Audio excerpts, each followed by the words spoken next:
Alô, prezados irmãos, amigos, saudações fraternais. Muito bom poder meditar com os irmãos a respeito da verdade da palavra de Deus, hoje sob o tema Hoje, se ouvirdes a sua voz. Esse texto se refere a episódios onde o povo de Israel no Velho Testamento repetidas vezes falava, ouvia a palavra de Deus e se rebelava contra Deus. O texto mostra as consequências que isso trouxe para a vida deles. O escritor aos Hebreus, ele quer nos alertar no sentido, cuidado para que não aconteça a mesma coisa na sua vida também. Em toda a história da humanidade, Deus tem se revelado na forma de Pai, de Filho e de Espírito Santo, e de uma forma especial através da palavra escrita. E o Espírito Santo esteve presente desde o primeiro até o último capítulo da Bíblia, na revelação da verdade que Deus queria nos trazer. E por isso vamos então meditar naquilo que a palavra de Deus ensina, baseado especialmente em Hebreus capítulo 3. Portanto, como diz o Espírito Santo, se hoje ouvirdes a sua voz, não endureçais os vossos corações, como na provocação, no dia da tentação no deserto, onde vossos pais me tentaram e me provaram e viram por 40 anos as minhas obras, por isso me indignei contra essa geração e disse, esses sempre eram em seu coração e não conhecem os meus caminhos.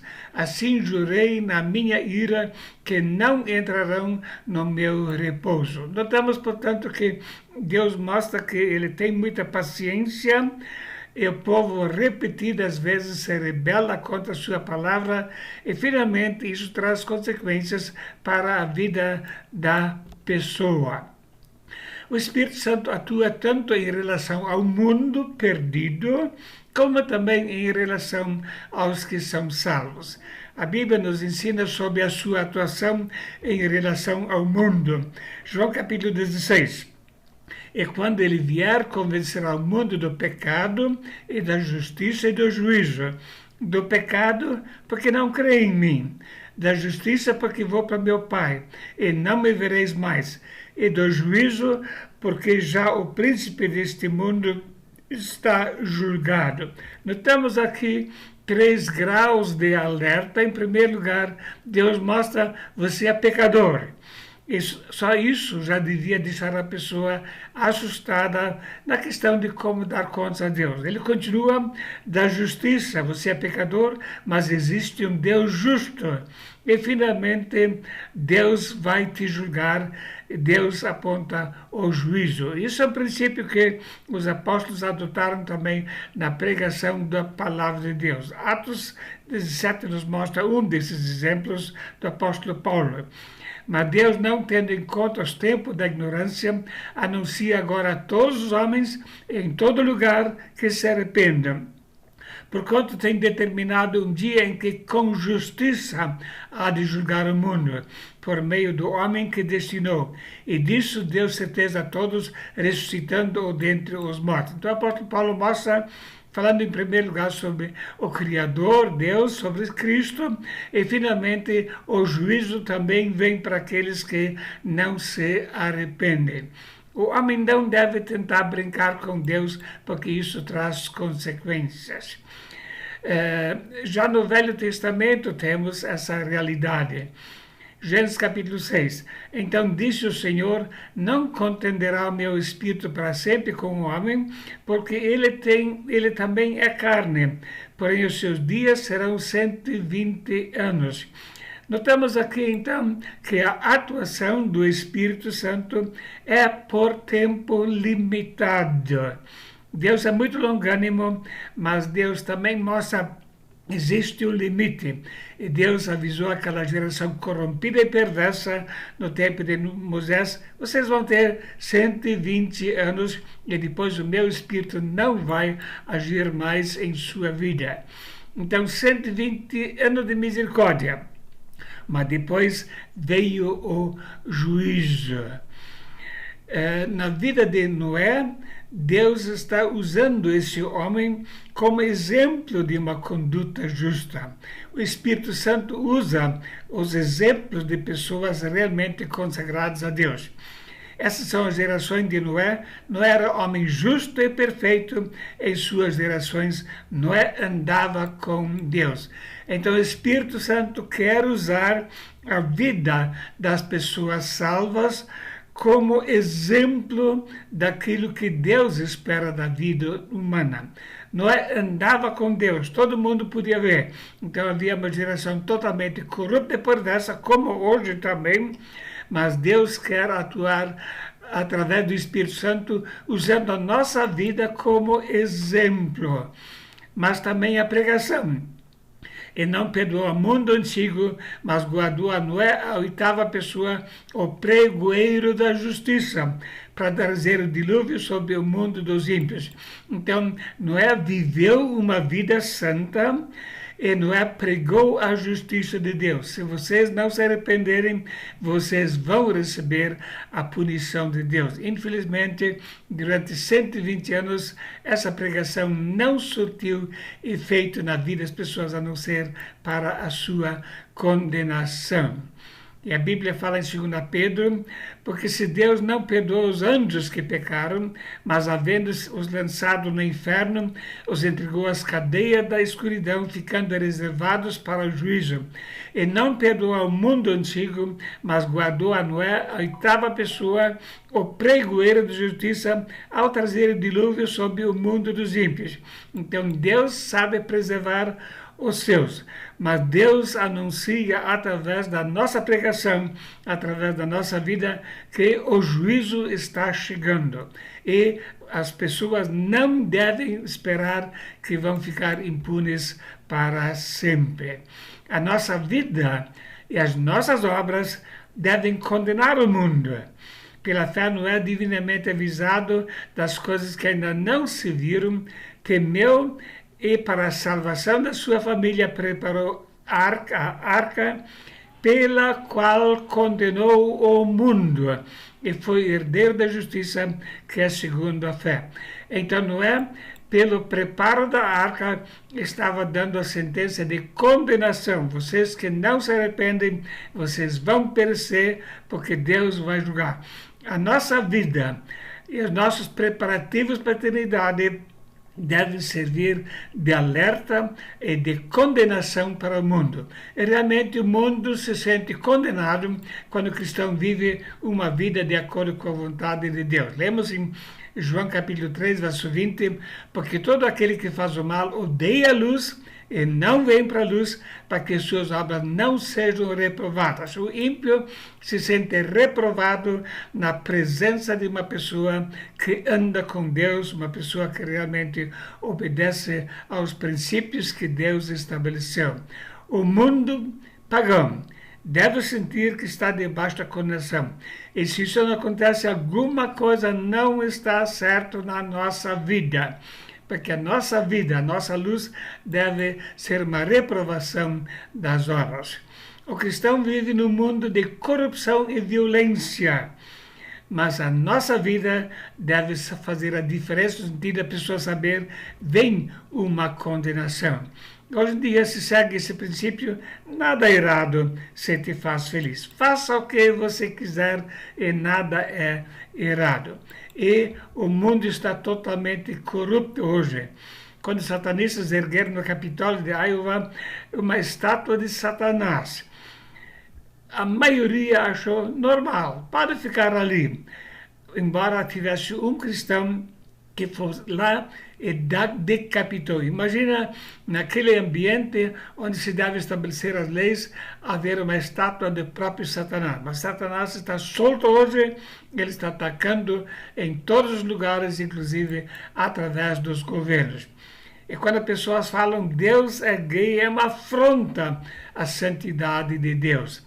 E quando alguém ensina que pode abençoar uniões do mesmo sexo, isso é uma afronta à santidade de Deus. E quando essa mesma pessoa diz o roubo pode ser bom para mostrar aos materialistas que não são dono de tudo, é uma abominação aos olhos de Deus. E quando um governante fala em humanizar o combate ao pequeno crime, naturalmente está abrindo as portas para a corrupção no mundo. E quando um dos líderes políticos diz, defende o fim da prisão para furtos e outros crimes, naturalmente tudo isso está levando o mundo a uma corrupção cada vez maior. E as pessoas acham que vão ficar impunes, mas não vão, o castigo de Deus vai chegar. E condenou à destruição a cidade de Sodoma e Gomorra, reduzindo-as a cinza e pondo-as para exemplos que vivem impiamente. E livrou o justo Ló, enfadado da vida dissoluta dos homens abomináveis, porque esse justo habitando entre eles afligia todos os dias a sua alma justa, por isso via e ouvia sobre as suas obras injustas. Notamos aqui que Ló afligia a sua alma vendo a pecaminosidade. Que efeito a pecaminosidade da sociedade está exercendo sobre a nossa vida? O pecado aflige a nossa alma ou estamos acostumados? Tudo bem, se ele quer fazer, tudo bem. Não, isso deve afligir a nossa alma. O apóstolo Pedro escreve, e também houve entre os povos falsos profetas, como entre vós haverá também falsos doutores, que introduzirão encobertamente heresia de perdição e negarão o Senhor que os resgatou, trazendo sobre si mesmos repentina de perdição. E muitos seguirão as suas dissoluções, pelas quais será blasfemado o caminho da verdade.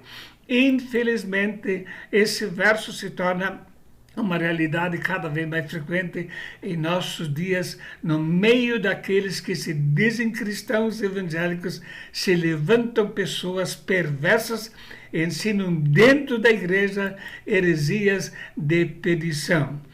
Seu nome é Reverendo Caleb Innes, dentro da denominação Discípulo de Cristo. Ele afirma: Deus é gay, lésbica, trans, de gênero não binário, hetero, cisgênero e assim por diante. Veja como o pecado está sendo incentivado dentro de próprias igrejas que se dizem evangélicas.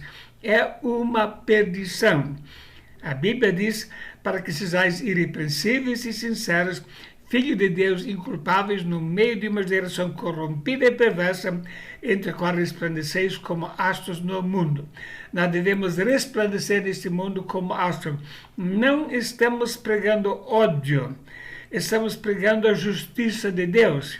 E nós devemos tentar salvar os pecadores, não manifestar ódio contra eles, mas devemos mostrar para eles, sim, Deus vai te julgar, Deus é um Deus justo. E quando os noticiários avisam, chefe do PCC abriu 7 igrejas evangélicas de ministério público, isso quer dizer que igrejas hoje em dia muitas vezes estão sendo usadas para a corrupção, para a destruição e para a violência. Como é que nós estamos agindo quando o Espírito Santo está nos falando? Quando está nos alertando para aquilo que vem sobre o mundo? A Bíblia ensina, se vivemos no Espírito, em Espírito, andemos também em Espírito. O Espírito Santo deve dirigir realmente a nossa vida. Em Gálatas capítulo 5, digo, porém, andai em Espírito e não cumprireis as concupiscências da carne, porque a carne cobiça contra o Espírito e o Espírito contra a carne, e esses opõem-se um ao outro para que não façais o que convém. Nós vivemos numa luta espiritual. A carne quer dominar as nossas ações, mas o Espírito Santo está nos alertando, vivam conforme a minha vontade. Nós devemos ser sal da terra e luz do mundo. E essa luz põe em evidência a maldade dos atos pecaminosos. E não entristeçais o Espírito Santo de Deus, no qual estáis selados para o dia da redenção. Nós devemos fazer o Espírito Santo sentir bem em nosso corpo, que é o templo do Espírito Santo. Não extingais o Espírito Santo. Não devemos soprá-lo, não devemos abafá-lo. O que o mundo vai pensar se a luz se apaga, se sobra apenas fumaça? Eles estão vendo luz em nosso viver ou fumaça de lâmpadas apagadas. Lembre-se em Apocalipse 3, verso 1. Conheço as tuas obras, que tens o nome de que vives, mas está morto. Imagina uma igreja, na maioria, com defuntos. Já estão mortos. Então o texto afirma, eu conheço. Cuida do restante que está para morrer, para que também não venha para a mesma situação. De quanto maior castigo cuidares vós, será julgado merecedor aquele que pisar o Filho de Deus e tiver por profano o sangue da aliança com quem foi santificado e fizer agravo ao Espírito da graça. Sim, o Espírito Santo atua em nossa vida. Não devemos fazer agravo, não devemos pisar o sangue da aliança, porque Cristo derramou seu sangue para a nossa salvação. E a nossa luz deve se manifestar através do fruto do Espírito. Amor, alegria, paz, longanimidade, benignidade, bondade, fidelidade, mansidão e domínio próprio. Isso é que realmente deve ser visível na vida do cristão. Nós lemos, assim nós, sendo-nos tão afeiçoados, de boa vontade quisermos comunicarmos não somente o Evangelho de Deus, mas ainda nossas próprias almas, porque nos eres muito queridos. Então o apóstolo Paulo pregava a palavra de Deus, ele comunicava a palavra de Deus, mas ele demonstrava essa palavra pela sua vida. Vós e Deus sois testemunho de quão santa e justa e irrepreensivelmente nos houvemos para convosco os que credes. Então não basta apenas pregar, mas a nossa vida deve pôr em evidência essa pregação. Uma vida santa, justa no meio de uma geração corrompida e perversa.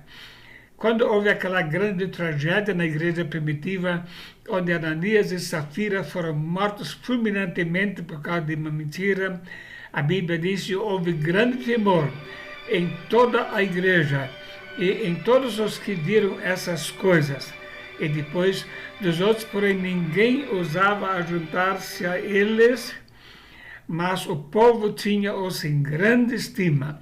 É muito importante que o povo sinta grande respeito por aqueles que são cristãos. Apocalipse 3:8, conheço as tuas obras, eis que diante de ti pus uma porta aberta e ninguém a pode fechar. Tendo pouca força, guardaste a minha palavra e não negaste o meu nome. Não é no grande poder aquisitivo de uma igreja, não é no grande número de frequentadores, mas as pessoas que realmente estão guardando a palavra de Deus e não negando o nome de Cristo, essas sim vão ser a luz do mundo. E o Espírito Santo, na sua última manifestação em Apocalipse, diz, Espírito e esposa dizem, vem. E quem ouve, diga, vem. E quem tem sede, venha. E quem quiser, tome de graça a água da vida. A nossa vida deve refletir o profundo desejo da volta de Cristo para buscar a sua igreja. Portanto, como diz o Espírito Santo, se ouvirdes hoje a sua voz, não endureceis vossos corações como na provocação, no dia da tentação, no deserto. Prezado amigo, que Deus possa abençoá-lo na meditação sobre essa palavra e que nós, como pessoas salvas, possamos realmente resplandecer nesse mundo corrompido e perverso. Amém.